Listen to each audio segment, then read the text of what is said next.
Salut tout le monde et bienvenue dans ce deuxième épisode de l'Instant Focus.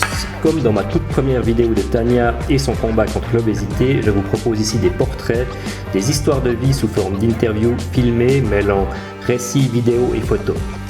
La particularité de l'Instant Focus, c'est que vous allez peut-être reconnaître votre voisin, votre voisine, votre collègue de travail, votre fleuriste ou une personne que vous croisez régulièrement dans la rue. Bref, des gens comme vous et moi. Qu'ils vous soient connus ou non, mes invités ont tous quelque chose à raconter. Une histoire singulière, une passion dévorante, un combat à mener, un rêve fou. Nous allons donc discuter avec eux autour d'un thème central qui les touche ou les concerne directement. Et pour ce deuxième épisode, c'est Sakina qui m'a contacté après avoir vu et avoir été touché par la vidéo de Tania. Avec elle, nous allons parler aujourd'hui de multipotentialité, d'amourathérapie, de médiumnité. Avant de démarrer avec le portrait de Sakina, j'aimerais déjà vous remercier pour l'accueil réservé à ce projet. Les milliers de vues, les partages et les nombreux commentaires reçus. Continuez à interagir sous mes vidéos, à les partager afin de faire vivre ce projet et abonnez-vous à ma chaîne et à mes réseaux sociaux afin de ne rien manquer de ce qui va se passer prochainement. Et maintenant, place à ma deuxième invitée. Salut Sakina. Salut Sébastien. Merci de me recevoir chez toi. Tout d'abord, comment vas-tu ? Alors merci aussi de partager cette expérience avec moi. Et puis comment je vais ? Alors je vais bien, je sors de ma zone de confort en faisant cet exercice avec toi, mais je pense que ça va bien se dérouler. J'espère aussi, voilà. Mais il n'y a pas de raison. Ouais. Est-ce que tu peux juste te présenter en quelques phrases, quelques mots, nous dire qui tu es, qu'est-ce que tu fais, qu'est-ce qui te passionne, etc. de manière très générale. Voilà, donc je m'appelle Sakina, je vis dans la Broye vaudoise, Grange-Marnon, et puis je suis passionnée par l'être humain et le monde émotionnel qui fait partie intégrante de l'être humain. Voilà. D'accord. Je suis maman d'une grande fille de 27 ans, d'un petit garçon de 10 ans. Et puis, c'est avec honneur que j'habite aussi cet endroit qui est en campagne et qui est pour moi aussi très importante. Ok, très bien. Donc, tu m'as contacté il y a quelques jours pour savoir si ton profil pouvait m'intéresser en intitulant ton message « Multipotentialité et chemin de vie ». Voilà. Je t'avoue que le terme de multipotentialité, même si on voit de quoi on parle, m'était pas forcément connu. Donc, j'ai été voir un peu ce que c'était vraiment, mais quelle est ta définition de la multipotentialité ? Alors, la multipotentialité, pour moi, c'est le multipassionné, le touche-à-tout, qui peut aussi déborder parfois sur le TDAH, l'hyperactivité, le haut potentiel intellectuel, le haut potentiel émotionnel, pardon, et puis de tout ce qui nous anime finalement. J'ai un côté artistique qui est prononcé, qui est là, qui est important pour moi en tout cas, pour mon bien-être. J'ai le côté médiumnique, j'ai le côté amouratheраpeute, et puis tous ces potentiels-là étaient en moi, et je me rends compte que la société nous demande on va dire, de se focuser sur quelque chose seulement. Il faut que tu cibles ta passion et puis que tu parles que de ça. Et moi, c'était un petit peu la mort dans l'âme, que je devais laisser tomber toutes mes autres parts, quoi. Et puis, j'ai découvert par le biais de mon fils que j'ai testé TDAH et haut potentiel, que quand je devais remplir le questionnaire, je remplissais toutes les coches aussi, qui fait que ça m'a demandé une démarche d'aller voir un petit peu plus loin. Ok. Tu nous as parlé un peu de tes diverses compétences. Voilà. Où est-ce qu'elles t'ont mené jusqu'à aujourd'hui finalement ? Quel est un petit peu ton parcours avec toutes ces compétences ? Alors donc l'intérêt pour l'être humain et les émotions, ce parcours a été d'abord un parcours et un combat personnel, où je rencontrais toujours des personnes qui étaient pour moi pas bénéfiques, qui étaient potentiellement des manipulateurs pervers, etc. Donc je répétais toujours les mêmes schémas. J'ai cherché à comprendre pourquoi j'attirais ce genre de personnes, qui m'a amené à certaines thérapies, développement personnel, et je me suis passionnée par cette histoire qui était la mienne à la base au départ, qui m'a donné beaucoup de sens, qui m'a aidé à découvrir qui j'étais et pourquoi je rencontrais ce genre de personnage. Et puis ça a été une évidence après pour moi de le transformer professionnellement et d'accompagner les personnes qui rencontraient les mêmes difficultés sur leur chemin de vie, avec des outils qui étaient quand même précis. Et qu'on pouvait mettre en pratique dans la vie courante parce que c'est bien beau les aime-toi, accueille tes émotions, ok mais comment je fais pour m'aimer? Et je me suis rendu compte dans tous ces métiers, c'est que si on enlève tout, comme un oignon, toutes les couches, la base principale c'est l'amour. L'amour inconditionnel, l'amour de soi, l'amour des autres. Et c'est pour ça que l'amour-thérapie est venu à moi depuis cette aventure, quoi. Ouais. Tu as un cabinet où tu proposes de nombreux services. J'ai été regarder un petit peu. Oui. La beauté des mains, beauté des pieds. Oui. Des massages, shiatsu, la médiumnité avec des lectures d'âme, des soins et de l'amour-thérapie. Oui.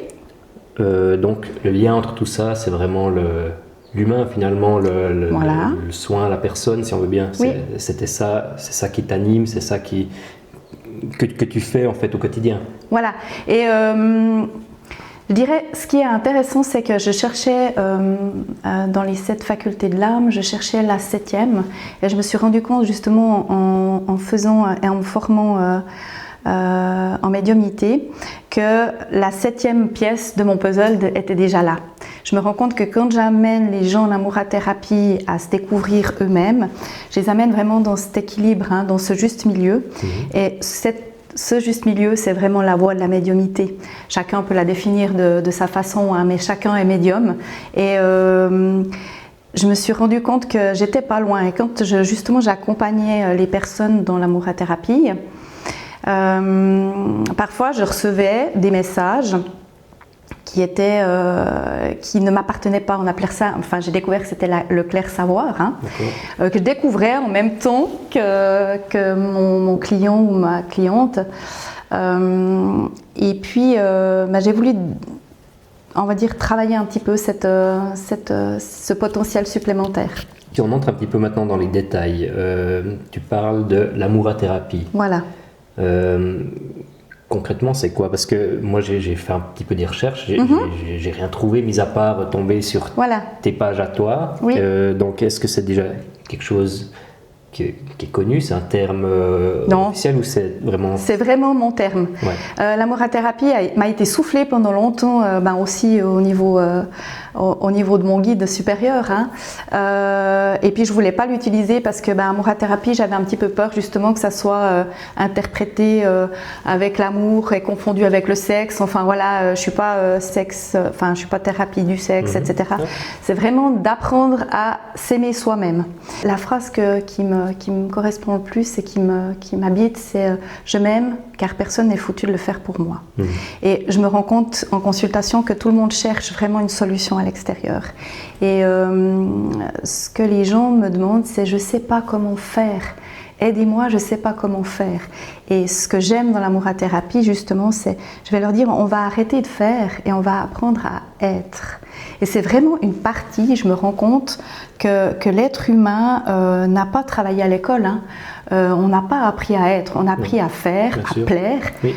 On ne fait pas la tendresse, on est tendre. On ne fait pas la douceur, on est doux. Après, on ne fait pas la patience, on est patient. Et c'est vraiment des qualités qui s'apprennent. Et je vais vraiment amener la personne à vivre ces expériences dans ce milieu qui leur est, je dis toujours que c'est leur petit rendez-vous amoureux avec eux-mêmes. Et ils vont expérimenter toutes ces dimensions, on va dire, d'être qu'on a de la peine à vivre, on va dire, au quotidien. Ok. Est-ce que toi, tu as une formation spécifique pour faire ça? Alors, j'ai été formée en tant qu'émotiologue par Christiane Savio. Et puis, je me suis rendu compte que tous les outils qu'elle m'avait donnés, ils étaient là, mais j'ai rajouté plein de petites palettes, plein de petits outils supplémentaires à cette formation qui m'a demandé de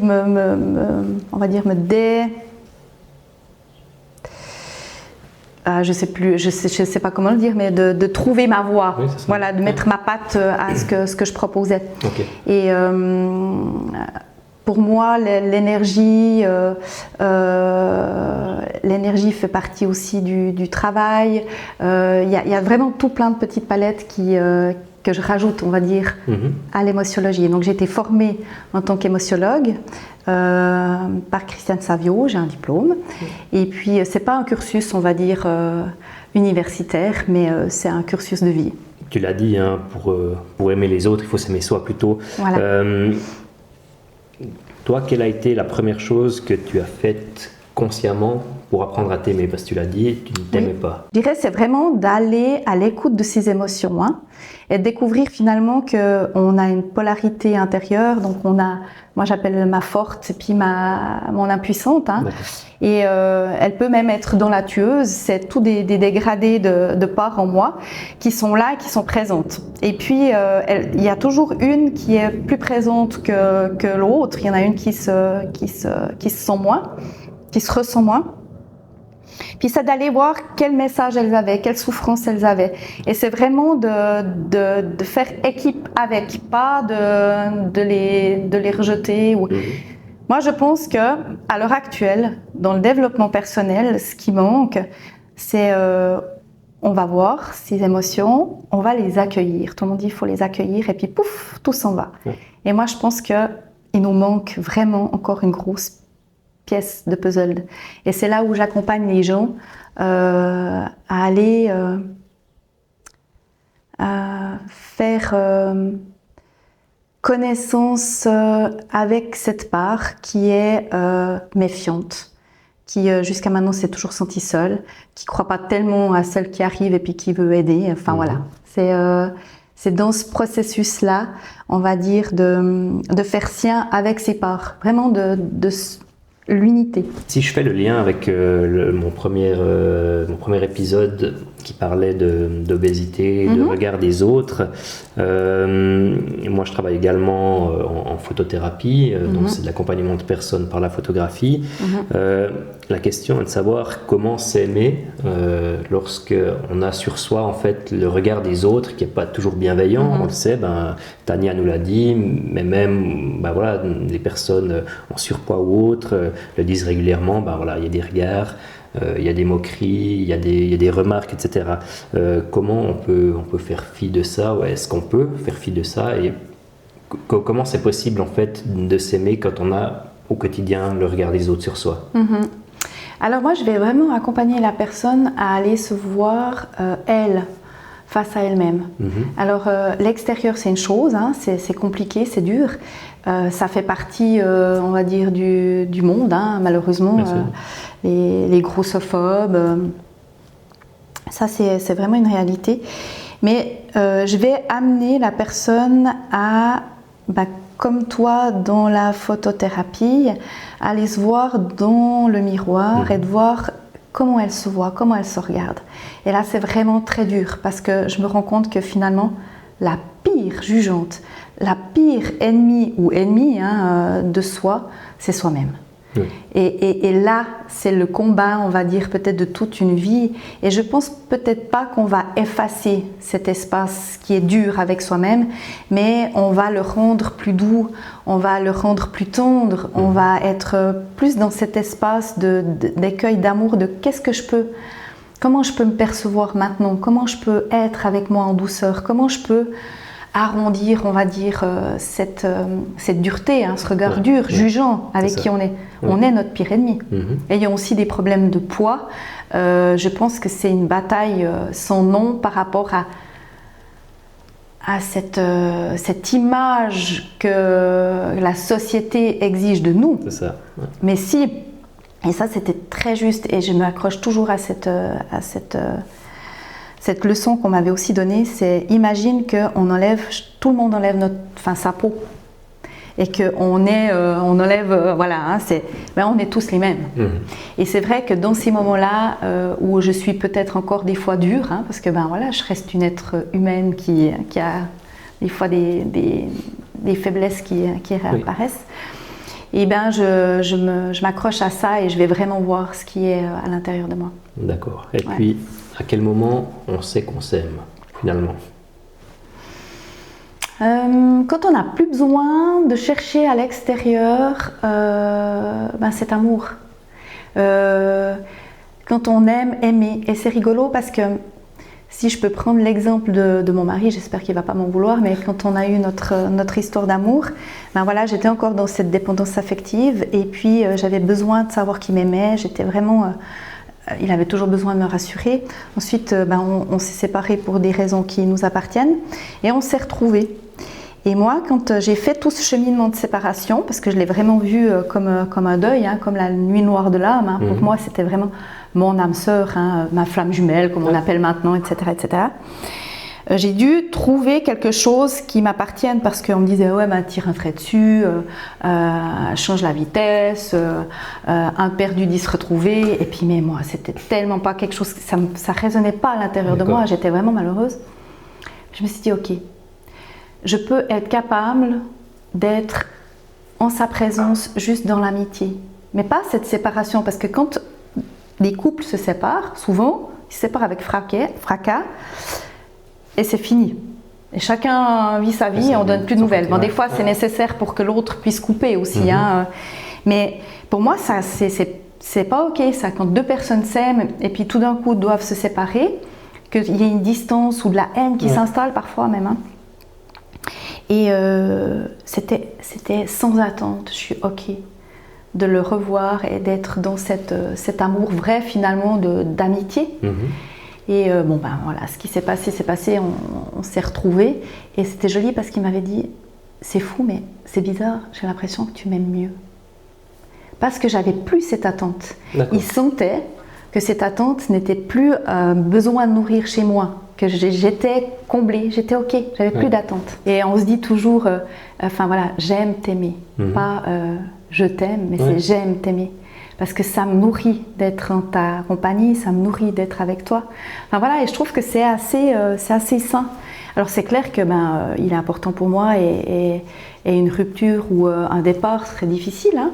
Mais je pense que voilà, on est dans cet espace-là où on sait aussi si on s'aime, si on a réussi à s'amener ce qui est important.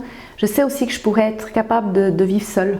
D'accord. J'ai plus peur de la solitude. Peut-être qu'avant, j'étais capable de quémander n'importe quoi, n'importe comment pour un tout petit bout d'amour. Parce que je ne m'apportais pas cet amour. Ok. Voilà. Donc là, maintenant, tu en es là et tu m'as parlé dans le mail aussi d'épreuves personnelles qui ont amené chez toi une grande transformation intérieure. Est-ce que tu peux nous en dire plus? Alors, la grande transformation, on est tout le temps en transformation, hein. Je veux dire, la grande transformation, c'était pour moi justement de fermer la porte à une personne pervers narcissique, où j'ai affronté la mort, hein, où j'ai dit maintenant il faut que je change parce que c'est vraiment pas ça l'amour. J'ai pris on va dire des risques. Et puis le deuxième grand changement dernièrement, parce que je pense que voilà, c'est encore tout frais, c'est que j'ai découvert il y a une année en arrière que j'avais le cancer du sein. D'accord. Et puis là, on flirte avec l'incertitude. C'est vraiment quelque chose qui devient, comment je vais vivre maintenant avec cette incertitude. C'est ce que j'explique aux gens qui m'accompagnent et puis qui sont à l'écoute. C'est comme si j'avais sauté une haie, puis je suis dans cet espace-là. Je le souhaite à personne, mais cet espace, il est quand même bien particulier. Parce qu'on a conscience encore un tout petit peu plus de finalement qu'est-ce qui est important, qu'est-ce qui est la priorité, qu'est-ce qu'on a vraiment envie. Enfin, ça nous amène encore, on va dire, à travailler aussi ses peurs. ces peurs. Et moi qui travaille avec les énergies, c'est vrai que la peur, c'est la pire des énergies basses, qui nous amène à traverser si on peut dire qu'il y a un couloir de l'enfer sur Terre. Je l'ai traversé dans la peur de partir, peur de laisser mes enfants, mon mari, puis j'aime la vie, quoi. Donc j'ai pas envie de perdre cette expérience-là sur Terre. Puis si on revient juste sur les personnes toxiques, comme tu disais avant, ça c'est aussi quelque chose qu'on entend beaucoup actuellement. Oui. Qu'est-ce que tu pourrais dire aux personnes qui vont t'entendre et qui sont dans une situation comme ça, parce que beaucoup de personnes n'arrivent pas à s'en sortir aussi, on entend souvent, mais c'est très dur. Voilà. Très très dur. Qu'est-ce que tu pourrais leur Alors conseiller? déjà, qu'elle soit douce avec elle-même, parce que on s'en veut finalement de ne pas sortir de cet espace-là, mais c'est très compliqué. C'est comme les femmes battues, on a peur. On vit dans la peur, à savoir aussi qu'on a été quand même bien manipulé au niveau de notre estime de soi. On est moins que rien finalement parce que la personne, elle veut ça. Donc pour finir, ça a réussi. Et je dirais déjà de ne pas s'en vouloir, de pas peut-être avoir fait des essais puis d'être resté. Ok. Et puis la fois où on décide finalement de se dire maintenant ça suffit, c'est vraiment d'aller nourrir le courage qu'on a à l'intérieur de soi, parce que de se séparer de quelqu'un qui est toxique, ça demande du courage. Et le courage, c'est quand même une volonté, mais c'est une volonté, je dirais qu'il faut aller chercher dans la volonté amoureuse, pas la volonté guerrière. Parfois, il faut un peu de la guerrière aussi, mais une volonté amoureuse qui, ok, maintenant, c'est stop, c'est fini. Il faut quand même avoir cet espace de courage pour sortir et partir. Par exemple, moi, j'ai dû écrire une lettre à cet homme en lui disant à telle et telle date, tel et tel jour, tu partiras de mon appartement. Et si tu n'appelles pas, si tu ne pars pas, j'appellerai la police. Donc je l'avais écrit. Oui. J'étais avec ma fille à l'époque à la poste à envoyer cette lettre en recommandé et je tremblais parce que je ne savais pas ce qui se passerait et j'avais averti à l'époque mon ancienne patronne en disant si demain je ne suis pas là, tu appelles la police, tu fais débarquer quelqu'un chez moi et puis j'avais vraiment mis tout ça en place. Donc c'est pour ça que j'insiste sur le courage. Parce qu'on n'imagine pas à quel point c'est difficile de sortir ces relations toxiques. Après, il y a des niveaux, Bien sûr, oui. Mais la mienne en tout cas, qui fait que je me suis rendu compte que j'acceptais d'être le paillasson et puis qu'on me piétinait, puis je proposais encore à la limite est-ce que tu veux boire un café et puis est-ce que tu veux dans cet espace on va dire où je m'aimais tellement pas que j'avais fait aussi un deal avec moi-même où j'acceptais tout. Donc voilà, puis pas sans vouloir, surtout. Et souvent, on me dit, mais moi, si j'avais été toi, je l'aurais foutu dehors. Je dis, mais quand on a un bonhomme de presque 2 mètres devant soi, c'est un petit peu plus compliqué. Oui, et puis cette phrase, si j'étais toi, si, on n'est pas dans la situation de la personne, et puis effectivement, on vit les choses différemment, et chacun agit avec ses moyens comme il peut sur le moment, etc. Et si je peux rajouter quelque chose, Sébastien, je dirais un truc aussi qui est important, c'est d'écouter ses intuitions. Parce que moi, le jour où j'ai senti que j'ai capté, dans mon âme avait capté que c'était pas quelqu'un de bien pour moi. Je me souviens, je l'avais ramené, on avait passé un week-end horrible. J'ai dit maintenant, c'est où tu pars, ou tu vas le regretter toute ta vie. Je lui ai annoncé, écoute, c'est fini, je pars. Et il m'a embobiné, blablabla, parce que moi, Sainte Marie et Thérèse et Grand Saint-Bernard, je l'ai écouté. Et puis je dis, ok, je vais l'aider. Donc je suis repartie dans ces... Mais je n'ai pas écouté mon intuition à cette époque-là. D'accord.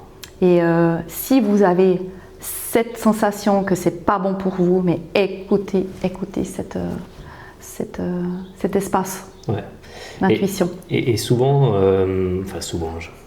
dans certains cas, il me semble que les familles s'en rendent compte peut-être avant la personne qui a une relation qui est pas saine. Oui. Comment ça se passe à ce niveau-là? Est-ce que, dans ton cas, est-ce que tu as eu des signaux de ta famille ou bien c'est vraiment venu de toi, ta propre intuition, comme tu l'as dit?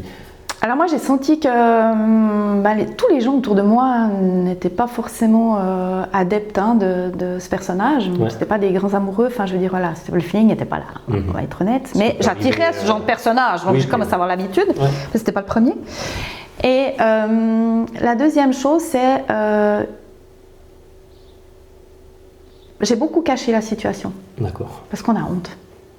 On a honte de ce qu'on vit. Je dis mais c'est pas possible. Donc on cache. Après il y a les menaces pour moi. Hein. Si tu dis je vais te faire du mal, je connais telle et telle personne, je vais faire du mal à ta famille. Ouais. Donc on se tait. Et donc on dit rien. Les personnes qui nous, voilà, on sent que c'est pas, on n'est pas forcément invité partout. Enfin c'est pas socialement c'est plutôt le vide. D'ailleurs ils le font. Hein. Ils font en sorte qu'on soit isolé aussi. Et les personnes qui nous le disent, oui j'entends, mais je suis tellement engluée dans cette situation que je ne sais pas comment m'en sortir, mais je ne peux même pas le dire. Ouais, okay. Je peux même pas le dire. Ouais. Mais je l'ai senti clairement, ouais. J'ai entendu.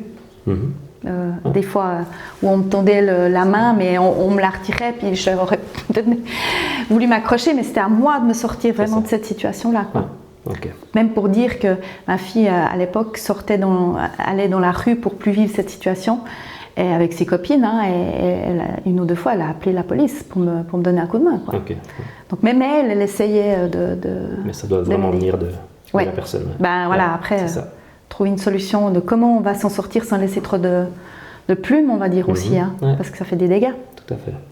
Et puis pourquoi alors on attire ce genre de personnes, sans forcément peut-être parler de toi, ton expérience, mais pourquoi est-ce que... Alors moi je pense qu'on a besoin de rencontrer ce genre de personnes pour découvrir qu'est-ce qui est finalement un vide, hein, si c'est l'abandon, si c'est la trahison, si c'est le rejet, par exemple dans les blessures, les 5 blessures sacrées. On va chercher chez l'autre ce qu'on n'a pas chez nous. Et moi, personnellement, si je peux le faire en rapide, c'est que j'avais besoin de sentir l'amour de quelqu'un d'autre en face de moi pour me sentir aimée, parce que moi, je ne m'aimais pas. Donc j'allais chercher, combler ce trou, ce vide en fait, qui m'a amené justement à me dire que c'était pas ça, c'était pas le vrai amour. Le vrai amour, il résidait en moi. D'accord. Voilà. J'aimerais maintenant ouvrir un autre chapitre sur la médiumnité, parce que c'est quelque chose, un domaine, je pense, qui intéresse beaucoup de monde, ou en tout cas qui laisse personne indifférent, ça c'est sûr. Tout le monde a son avis, tout le monde y croit ou pas, tout le monde, voilà. De ton point de vue, qu'est-ce que la médiumnité ? Alors, pour moi, la médiumnité, c'est vraiment d'être dans son centre, aligné avec son cœur, dans cet espace où l'âme est en connexion avec son moi supérieur, son guide. Après, chacun l'appelle comme il a envie, l'univers. Enfin voilà. Moi, j'ai pas de croyance à ce niveau-là, mais je me rends compte quand même que les informations viennent de quelque chose, un plan qui est plus haut et qui est plus, le grand tout quoi, où les informations sont là. Le médium, il peut être capable de ressentir, on va dire, comme une radiofréquence. C'est lui qui décide sur quelle fréquence il veut se connecter. Par exemple, quand j'accompagne du monde en amourathérapie, je demande à mon moi supérieur, le grand jeu qui sait, de m'accompagner au mieux avec la personne. Et puis si j'ai des informations à lui transmettre qui sont là pour elle, elles arrivent par des canaux. Ensuite, il y a le contact avec les défunts que je suis toujours en train d'entraîner pour le moment. Ce canal, il a été aussi ouvert sans que je me rende compte quand je faisais des lectures dans les annales akashiques, où tout d'un coup, j'avais le message d'un défunt qui arrivait et je sentais que j'avais besoin de tutoyer la personne. et que les retours m'ont donné que ça parlait de quelqu'un qui était proche décédé. Donc je me suis rendu compte que je côtoyais ces deux, on va dire, canaux d'une façon sans que je le sache. Ouais, okay. Alors là, ça m'a demandé justement à peaufiner un petit peu ça et à travailler sur ces plans qui sont encore un petit peu plus subtils pour être le plus proche et le plus précis des défunts et de la personne qui vient consulter finalement, d'apprendre à découvrir son dictionnaire, on va dire, terrestre pour transmettre exactement les messages les plus justes. Ouais. Comment ton entourage a réagi quand tu as découvert finalement que tu avais ces capacités? Ouais. Ça peut faire peur, hein. Moi, c'est quelque chose moi, qui me fascine un peu dans le sens où, alors je ne sais pas si j'y crois ou pas, en même temps j'ai eu des expériences qui montrent que j'y crois, mais peut-être ça me fait peur. Est-ce que toi dans ton entourage, comment ils ont réagi? Alors, il y a les gens qui te testent, qui viennent voir ce que tu as sous le capot. Et puis ça, en général, je sais, puis je dis ouais, t'es venu me tester, puis bon, voilà. Mais je dirais curiosité, respect. Je pense que ma fille et mon fils sont pas tombés loin de l'arbre, hein, voilà, ce qu'on peut dire comme ça. Je pense qu'ils ont aussi les deux des ouvertures à ça. Mon mari aussi, mais un peu plus pragmatique, on va dire. Mais ils trouvent ça juste génial, quoi. D'accord. Ils n'ont pas trop peur de ça, en tout cas, voilà. J'ai très peu de connaissances là-dedans, finalement. Si on voit sur les prestations que tu proposes, par exemple, qu'est-ce qu'une lecture d'âme, finalement? Si tu peux l'expliquer pour les personnes novices comme moi, qui n'y connaissent pas grand-chose. On a les annales akashiques, où là, je vais faire vraiment une lecture d'une vie antérieure. Qui va, comme je le dis toujours, je ne suis pas Madame Soleil, qui va amener en fait des éclaircissements à la personne sur ce qu'elle vit maintenant, et puis pouvoir faire des liens et un sens à cette situation-là. D'accord. Donc, par exemple, une angoisse avec l'eau, une angoisse de sommeil, une angoisse pour les enfants qui sont toujours malades. Enfin voilà, il y a toujours des informations à ce niveau-là qui sont intéressantes. La lecture d'âme, c'est d'aller se connecter à l'âme de la personne et puis de donner, on va dire, des informations sur comment elle se sent, comment professionnellement, où elle se situe. De donner vraiment un éclaircissement qui peut avoir du sens pour la personne qui a besoin à ce moment-là. Voilà, que ça soit sentimental, que ça soit professionnel, voilà, de donner un petit peu la couleur de ce qu'on peut lire dans son âme. Ces blessures, on revient toujours aux blessures, aux peurs, tu vois ce que je veux dire? Oui. Il y a quand même toujours un message du domaine spirituel quand même malgré tout, du développement personnel, pour aller dans ce sens-là.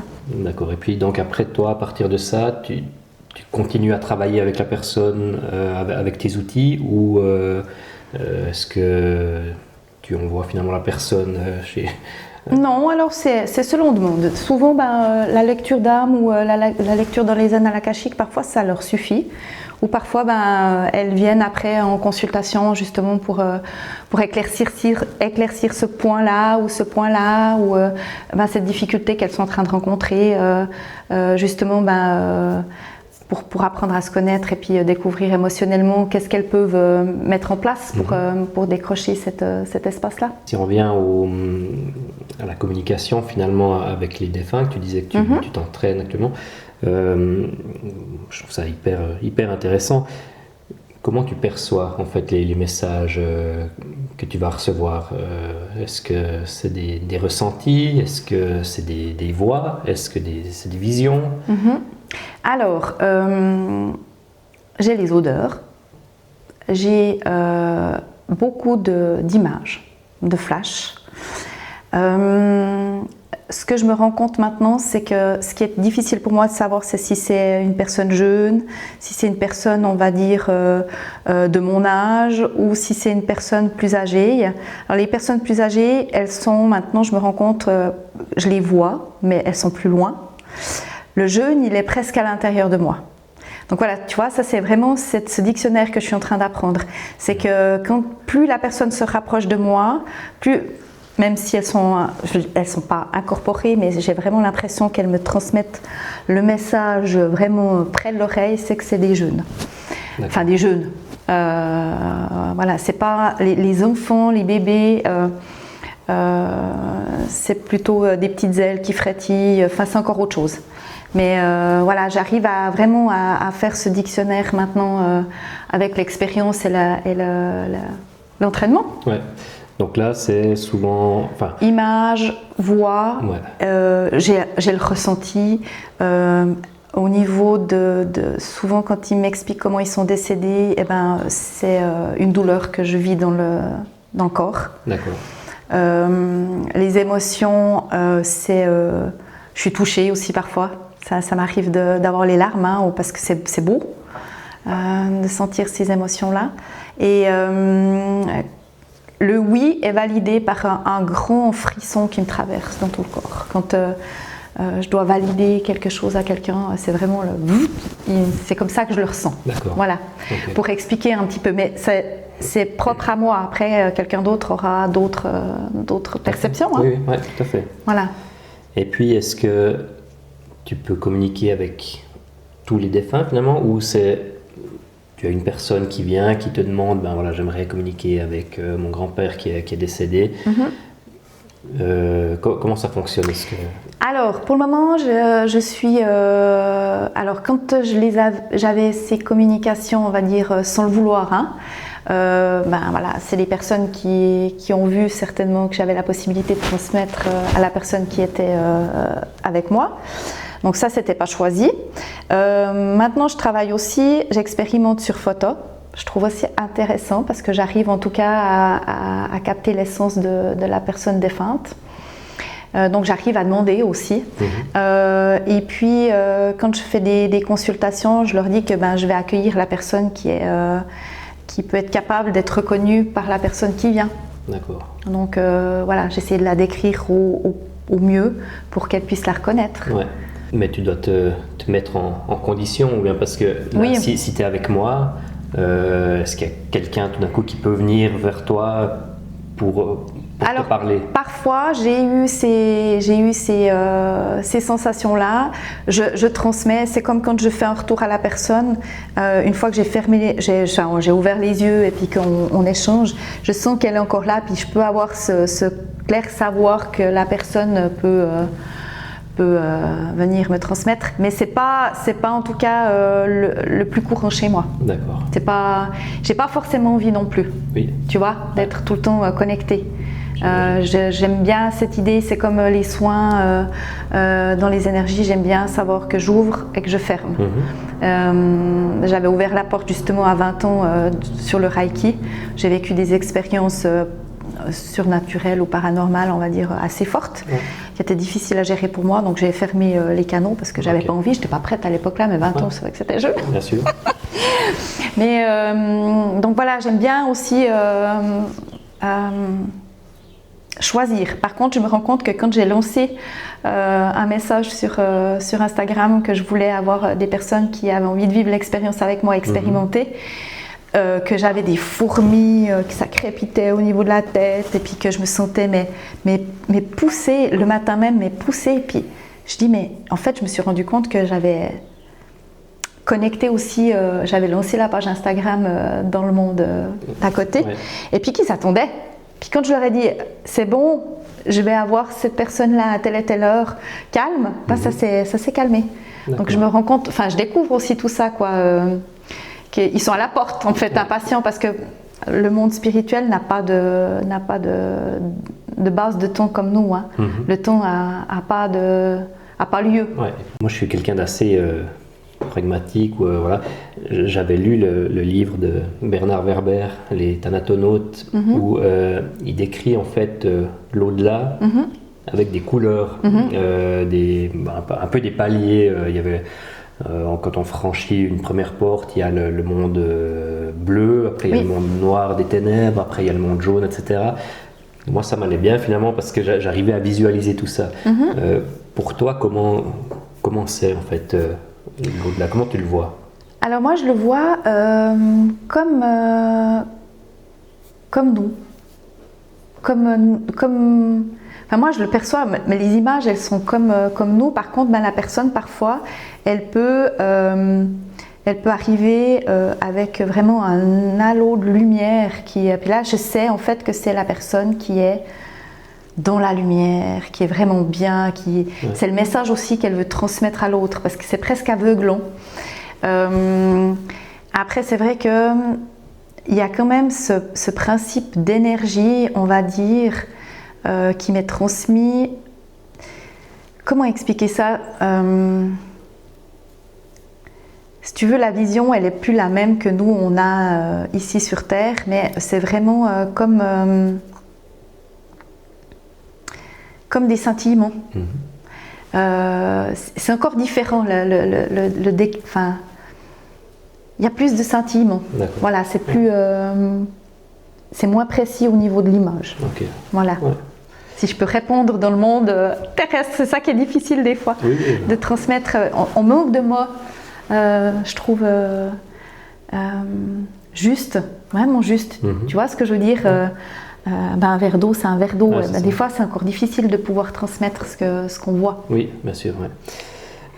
Est-ce qu'en consultation, il t'est déjà arrivé d'avoir soit peur ou d'être en difficulté avec ce que tu recevais finalement? Non, pour le moment pas. Ouais. Par contre, c'est vrai que je fais un travail de préparation avant et je demande à travailler uniquement dans l'amour. Vraiment, c'est vraiment quelque chose qui est, voilà, j'ai ma petite prière, j'ai mon petit rituel, et quand les personnes partent, je ferme aussi cette porte et je remercie et je ramène de la lumière, et tout ce qui est inutile, limitatif et souffrant, on le transmet à la terre-mère. Je vais me laver les mains aussi, enfin voilà, j'ai mes petits rituels. Par contre, c'est vrai que j'ai eu des expériences assez troublantes. Justement, quand j'ai fait ma première formation où on ne nous expliquait pas comment fermer. J'ai fait un voyage astral qui a été violent. Je suis retombée dans mon lit, mais c'était la claque, quoi. Vraiment, et là, on ne peut pas décrire avec les mots terrestres à la vitesse où on va. C'est quelque chose de... c'est assez flippant quand même, tu vois, si tu vois ce que je veux dire, parce qu'on ne peut pas le décrire. Et tu vas à une vitesse, mais qui n'est pas nommable sur Terre. D'accord. Et parfois des sensations justement d'être observé, d'être regardé, où on sent que ça dérange, quoi. Voilà. Est-ce que tu as des limites éthiques que tu t'imposerais? Est-ce qu'il y a des choses que tu refuserais de transmettre, par exemple? Certains médiums, par exemple, ils sont appelés pour aider à résoudre des affaires finalement peut-être criminelles ou comme ça. Est-ce que toi, c'est quelque chose que tu pourrais imaginer, ou bien c'est une limite justement, là on part dans quelque chose justement de criminel? Est-ce que tu refuserais de participer à ça? Alors, c'est une bonne question. Pour le moment, je ne me la suis pas forcément posée. Par contre, j'aime pas quand on me demande par rapport aux animaux. Déjà, ma fille, elle me sollicite pas mal parce que c'est un peu l'arche de Noé. Et puis, dès qu'il y a un animal qui est perdu ou autre, elle me dit « Maman, tu peux pas aider ?» Et ça, j'aime pas. J'aime vraiment pas. C'est vraiment quelque chose pour moi. C'est difficile parce que si j'ai un contact avec un chat, un chien, enfin tout animal perdu, et puis que finalement il est décédé, pour moi c'est encore difficile de savoir si c'est son âme ou si c'est l'âme décédée qui me parle, de donner des faux espoirs. Voilà, je le sens comme ça, parfois, si je peux aller directement chercher, j'ai des expériences avec le chat de ma belle-mère. Je dis, mais vous êtes sûr que vous avez été regardé dans la voiture? Parce que moi, j'ai vraiment le message de la voiture. Oui, j'ai été regardé. Et puis moi, je vais quand même regarder. Puis il était dans la voiture. Okay. Mais voilà, je préfère l'expérimenter moi plutôt que de le transmettre. Je fais attention à ça. Ouais. Et parfois, dans les lectures d'âme, il y a des moments difficiles. Ça peut être des viols, des incestes. Et là, je suis outillée vraiment pour accompagner la personne. Je sens quand même... alors j'y vais avec... je marche sur des œufs, parce que je ne sais pas comment la personne va le recevoir, mais la personne en général, elle est prête. D'accord. Et je vais vraiment avec le respect, l'amour, dans cet espace-là, quoi. Ouais. Est-ce que tu as justement des expériences marquantes, une que tu pourrais raconter? Alors j'ai vécu cette expérience-là avec ma maman qui a décidé de refuser tout traitement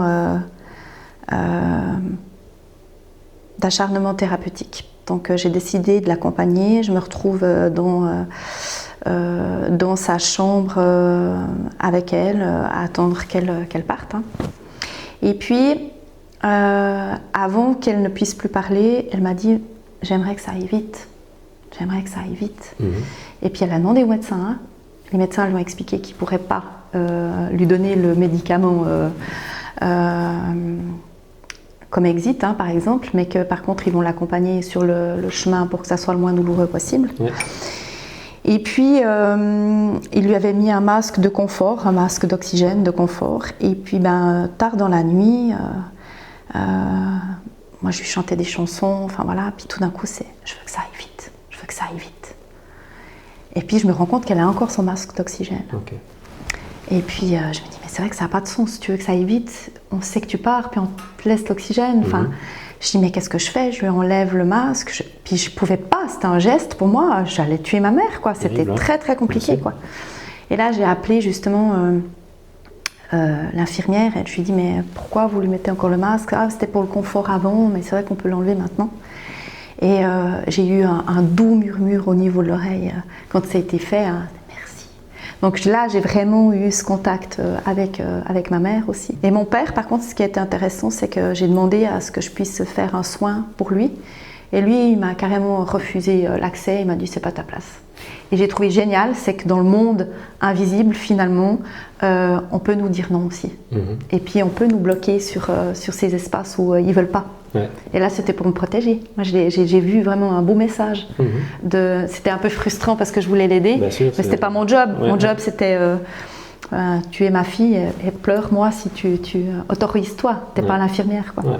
C'était justement une de mes questions aussi. Justement, les défunts pouvaient refuser finalement de communiquer ou d'être aidés finalement. Donc, apparemment, c'est le cas. C'était des beaux messages, des belles leçons de vie qui m'ont fait cadeau, quoi.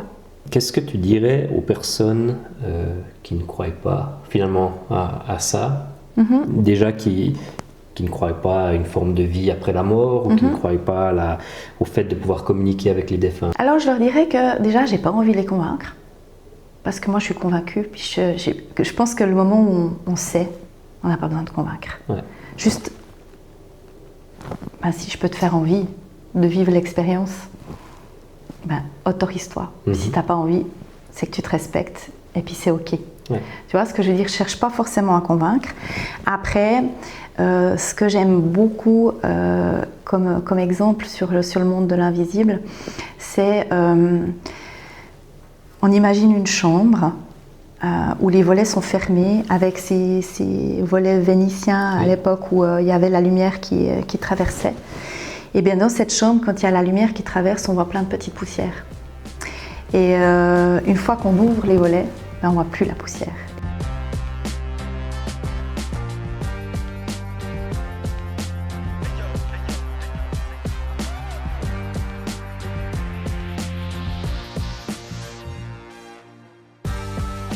On va gentiment arriver au terme de cette interview. Je voudrais vraiment te remercier pour cet échange très intéressant. J'espère pour vous qui avez regardé que cette émission vous aura plu. N'hésitez pas à me dire en commentaire ce que vous en avez pensé du sujet de Sakina.